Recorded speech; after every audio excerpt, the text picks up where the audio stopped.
मगर धरातल पर जब बजट को उतारने जाते हैं तो काफी समस्याओं का सामना करता है। तो मैं आपके माध्यम से ये सरकार से अनुरोध करता हूं कि इस बार का जो बजट है, इस बजट को सही से हम उतारें और बुनकरों के लिए करें। हमारे जो बुनकर हैं वो आज की बड़ी दयनीय स्थिति से गुजर रहे हैं और उस दयनीय स्थिति से अगर बाहर निकलना है तो उसके लिए सबसे ज्यादा जरूरी है कि हम जो अपने लंबे चौड़े बजट है उसमें उनके लिए भी कुछ रखें। अध्यक्षता महोदय, आपका मैं तहे दिल से शुक्रगुजार हूं कि आपने मुझे 2026-27 बजट पर बोलने का मौका दिया। मैं मऊ से चुनकर आता हूं जो कि शहीदों की, वीरों की, उलमाओं की और संतों की सरजमी है। मैं आपके माध्यम से अपनी मऊ की आवाम का तहे दिल से शुक्रिया अदा करना चाहता हूं जिसने इतने वर्षों तक मेरे शहीद पिता को मऊ की सरजमी पर जिताकर अपनी आवाज बनाकर भेजा और 2022 में मुझे अपनी आवाज बनाकर भेजा। माननीय अध्यक्षता महोदय, मैं 2026-27 बजट पर मैंने सबकी बातें सुनी और सबके सुझावों में मैं अपने सुझावों को रखता हूं और आपके माध्यम से चाहता हूं कि अगर इन सुझावों को भी उसमें सम्मिलित किया जाए तभी जाके ये बजट जो है मेरे क्षेत्र की जनता के लिए किसी काम का होगा। माननीय अध्यक्षता महोदय, मेरा क्षेत्र एक बुनकर बहुल क्षेत्र है और बुनकरों की सबसे बड़ी समस्या जो कुछ वर्षों पहले तक 75 रुपए फ्लैट रेट की बिजली उनको मिला करती थी, 75 रुपए, मगर एक शासन आदेश आया और उसको बदल दिया गया। माननीय अध्यक्षता महोदय,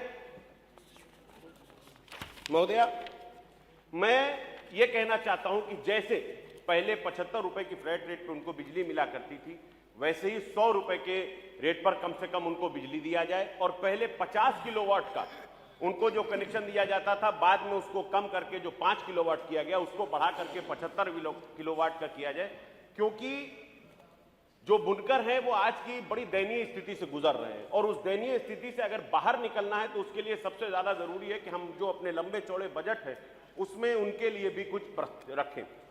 माननीय अध्यक्षता महोदय, जैसे किसान की आकस्मिक मृत्यु योजना में 5 लाख रुपए की सहायता धनराशि दी जाती है, मेरी मांग है आपके माध्यम से उसी तर्ज पर बुनकरों को भी 5 लाख रुपए की सहायता धनराशि दिया जाना आवश्यक है।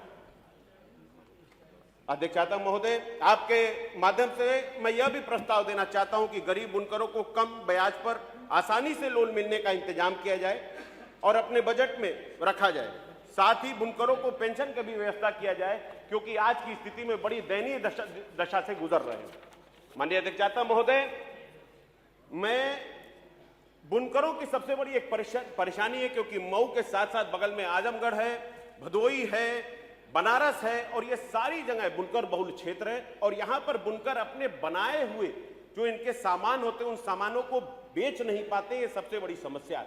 इस समस्या को दूर करने के लिए मेरा प्रस्ताव है कि किसी भी तरीके से इनके ब्रांडिंग की समस्या को दूर करा जाए और साथ ही में परेशानियों का जो सामना कर रहे हैं उसको सबसे जरूरी है कि ब्रांडिंग की समस्या और टेक्सटाइल पार्क का निर्माण कराया जाए। जैसे मेरे मऊ है तो मऊ में मऊ आजमगढ़ रोड पर रैनी स्थित एक एरिया है जिसको कि अगर वहां पर एक टेक्सटाइल पार्क बनाया जाता है तो सिर्फ मऊ ही नहीं बल्कि मऊ के साथ साथ कोपागंज, पूरा घाट और मुबारकपुर जैसी जगहें, मऊ और आजमगढ़ के दोनों जिलों के जो बुनकर हैं उनके लिए काफी आसानी होगी। मऊ करीब साल में 200 करोड़ से ज्यादा का सिर्फ और सिर्फ जीएसटी टैक्स के रूप में सरकार को देता है, मगर आज भी मऊ का बुनकर एमएसएमई के अंडर में आता है, जबकि मऊ को एक टेक्सटाइल पार्क देकर के मऊ को एक टेक्सटाइल की देना चाहिए। माननीय अध्यक्षता महोदय, मेरा क्षेत्र हमेशा कुछ समस्याओं से गुजरता है। यहां नगर विकास मंत्री जी बैठे हैं, मैंने पिछले सदन में भी आवाज उठाई थी कि हमारे मऊ नगर पालिका क्षेत्र में एक बहुत बड़ा क्षेत्र है, अली नगर स्थित, हैदर नगर स्थित, जानते होंगे आप मंत्री जी, मगर उस क्षेत्र में बीच से एक रेलवे लाइन गुजरती है और वो रेलवे लाइन ऐसे एरिया से गुजरती है कि वहां पर नगर पालिका क्षेत्र से कोई भी काम नहीं कराया जा सकता है। मैंने उसका तारांकित में प्रश्न भी उठाता, मगर क्योंकि वो केंद्र सरकार का मैटर था उसे हटा दिया गया।